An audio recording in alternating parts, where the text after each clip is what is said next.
Estamos en nuestro segmento Su Cita con la Ley, aquí transmitiendo desde Cinza, carretera a Masaya. Hay un tema muy importante que nosotros hemos querido abordar desde hace muchísimo tiempo con el diputado Carlos Emilio López, y el tema de los derechos de los niños y las niñas con discapacidad. Así que contamos con la presencia del diputado, precisamente Carlos Emilio López. Él es secretario del Grupo Institucional de Promoción de Equidad de Género de la Asamblea Nacional, y con Maritza también, que tiene muchísimas preguntas que hacer al respecto. Diputado, bienvenido. Buen día, Ricardo. Buen día. Buen día, Maritza, a todos los televidentes que nos acompañan, que están pendientes de lo que dicen las leyes sobre los derechos y los deberes de los nicaragüenses. Excelente. Para empezar, nos gustaría en abordar el tema de la discriminación. Sabemos que hay muchísima discriminación por parte de las familias que todavía no tienen un miembro con algún tipo de discapacidad, y muchas veces hasta en la misma familia hay mucha discapacidad.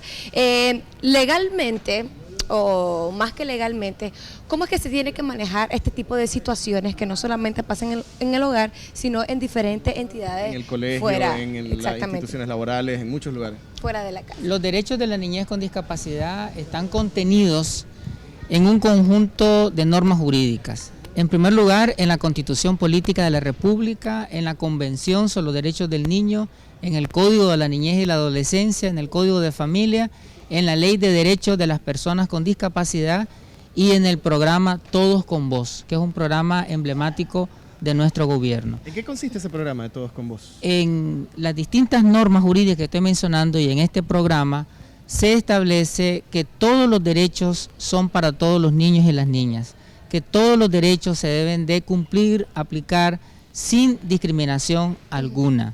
Es decir, los derechos sociales, los derechos individuales, los derechos colectivos que tienen todas las personas, los tienen todos los niños y niñas, y lo tienen los niños con discapacidad. De ahí el principio de la no discriminación.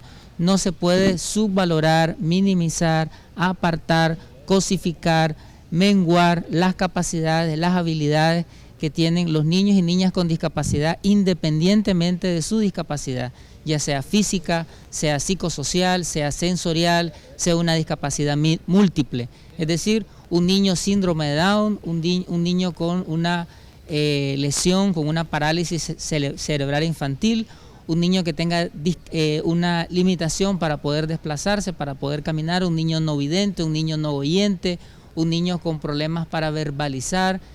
Independientemente de cuál sea su condición, debe de ser respetado en sus derechos, en su familia, en su comunidad, en su escuela, en su iglesia, en todos los espacios sociales. Digamos de que en el colegio algún niño o niña recibe algún tipo de discriminación, de ofensas, de agresiones verbales, ya no digamos físicas. ¿Qué se hace? O sea, ¿a quién le toca entonces hacer algo al respecto? El Ministerio de Educación está impulsando una política que es la política de inclusividad. Anteriormente existía una concepción de la educación especial, que los niños con discapacidad tenían que ir a otras escuelas. Ese era un enfoque pedagógico, educativo, de discriminación, de exclusión, de colocar a los niños y niñas con discapacidad fuera del sistema de educación. Nuestro gobierno tiene una política en base a estas leyes y en base al programa Todos con Voz de educación inclusiva. Es decir, que los niños y niñas con discapacidad estén en el sistema educativo, atraviesen cada uno de los niveles de forma regular, y para ello se está haciendo todo un proceso de formación metodológica en las escuelas normales, en las universidades, en los TEPSE, que son talleres educativos que regularmente se desarrollan en el Ministerio de Educación. En todos esos espacios se les están dando las herramientas técnicas, pedagógicas y metodológicas al cuerpo docente para abordar a los niños y niñas con discapacidad de forma pertinente, y también para que los otros niños puedan tratar a los niños con discapacidad sin discriminación, sin burla, sin mofa, y se les respete su dignidad. Para que los padres de familia de todos los niños que están en la escuela también respeten, para que los maestros tengan la habilidad de comunicarse con los niños que tienen problemas visuales, con los niños no oyentes, con niños que tienen algunas deficiencias psicosociales, y que todos los niños puedan crecer en un ambiente de no discriminación en las aulas de clase. Ahora, antes de empezar a trabajar todo eso que estaba mencionando, siempre se tiene que dar el derecho de la educación a todos los niños, que tienen que permitir el acceso a las aulas de clase. Esto es una temática bastante compleja hasta el momento, porque en lo personal, yo tengo un hermano con síndrome de Down y la parte de la educación ha sido uno de los principales impedimentos por parte de él, porque hay mucho rechazo, no le permiten ingresar a las aulas de clase, la parte de la educación inclusiva está siendo muy mínima. ¿Cómo pueden hacer los padres de familia para hacer estas denuncias? Porque ya el gobierno lo ha venido mencionando durante los últimos años, que no tiene que haber ningún tipo de discriminación, no hay que impedirle la educación a los niños que tengan discapacidad. ¿Cómo se puede hacer esta denuncia para los lugares, para las escuelas que no permiten o rechazan a los niños con alguna discapacidad? Estamos en un proceso de transformación porque heredamos un modelo educativo basado en la segregación, en la discriminación, en la exclusión, en la disparidad, en la desigualdad, y ahora estamos construyendo un modelo de educación basado en la igualdad, la equidad, la inclusión, la armonía. Entonces ese cambio de paradigma no es sencillo, implica cambio de enfoque, de patrones culturales, de visiones, hay un montón de estigmas y de concepciones erradas de la sociedad alrededor de la discapacidad, de creer que es un castigo, de creer que es una maldición, de creer que es un defecto, de creer que son personas enfermas, y los niños y niñas con discapacidad no son una maldición, son una bendición. Los niños con discapacidad no son defectuosos, son niños que tienen capacidades y habilidades, son niños que no tienen una situación de disparidad alrededor de los otros niños. La discapacidad se profundiza de acuerdo a los entornos. Son los entornos lo que hacen la discapacidad.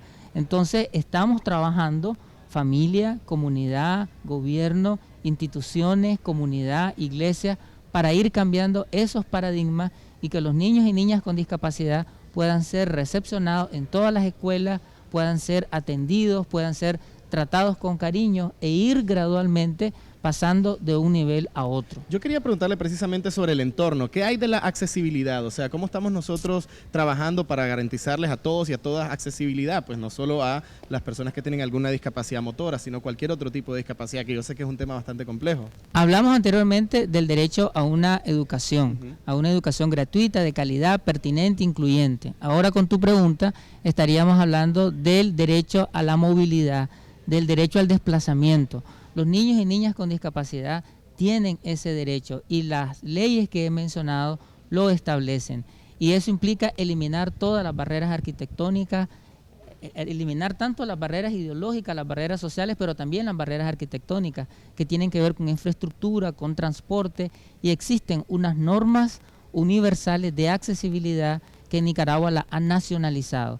Y el Ministerio del Transporte, las alcaldías, están trabajando para que todos los espacios físicos sean accesibles.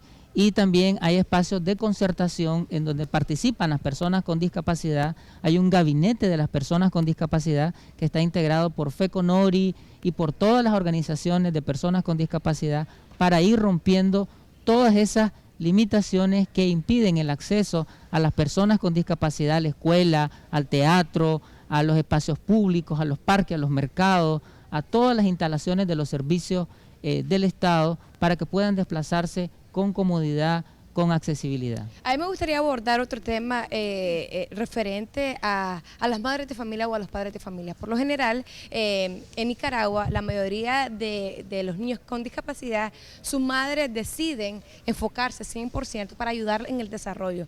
Muchas veces las madres no pueden dejar a sus niños en manos de cualquier persona. ¿Qué pasa cuando en ciertos lugares hay ciertas restricciones de acceso y la mamá llega diciendo, yo tengo que accesar a X y Y lugar con mi hijo? ¿Cómo funciona en ese tipo de situaciones? Sabemos que un niño que necesita un apoyo 100% de la madre y anda con la madre, anda supervisado por la madre. ¿Cómo funcionaría en esas situaciones y en un dado caso, si hay un problema más allá en la parte de la accesibilidad, cómo se pueden hacer denuncias? Maritza, ahí estaríamos hablando de un tercer derecho. Las familias tienen el derecho de recibir información adecuada, pertinente y suficiente para que los niños y niñas con discapacidad puedan gozar de su dignidad y puedan darle las herramientas para el autovalidismo. Es decir, que los niños y niñas con discapacidad no sean dependientes, sino que puedan desarrollarse con autonomía. El programa Todos con Voz tiene un componente en ese sentido, porque la rehabilitación que se está impulsando en Nicaragua es una rehabilitación con base en la comunidad, una rehabilitación con base en la familia. Es decir, que el núcleo familiar apoye al niño y a la niña con discapacidad para convertirse no solamente en un sujeto social, sino también en un sujeto de derecho, en un sujeto con habilidades y con capacidades. Se está transmitiendo este tipo de información a través de una cartilla que ha elaborado el gobierno, que es la cartilla de Todos con Voz, en donde barrio a barrio se le están dando las herramientas a las familias para que puedan acompañar los procesos de rehabilitación física, psicológica, social a los niños y niñas con discapacidad. Esta cartilla entonces se le está haciendo llegar a la gente y esto le compete no solo a familias con personas con discapacidad, sino también a todo el resto de la gente. Pues. Así es. La rehabilitación es una responsabilidad de la familia en donde vive el niño con discapacidad, pero también de todas las familias del entorno, porque el niño y la niña con discapacidad se desplaza, vive, crece y se desarrolla en relación con distintas familias. Muchísimas gracias, Carlos Emilio López. En realidad este es un tema bastante interesante que podríamos pasar hablando muchísimo. Lo importante de todo, siempre informarnos sobre este tipo de temática para buscar cómo eliminar todas esas barreras. Sí, como siempre, estos temas pasamos una pincelada, pero es bueno porque podemos retomar y darle continuidad en otros segmentos de Su Cita con la Ley. Gracias. Diputado, este es un espacio, ya saben, también coordinado junto a la Asamblea Nacional y contamos siempre con el apoyo de los diputados para temas como este. Así que muchísimas gracias. Gracias a ustedes. Nosotros pasamos con Omar Enrique García, que tiene muchísimo más para nosotros. Sí es.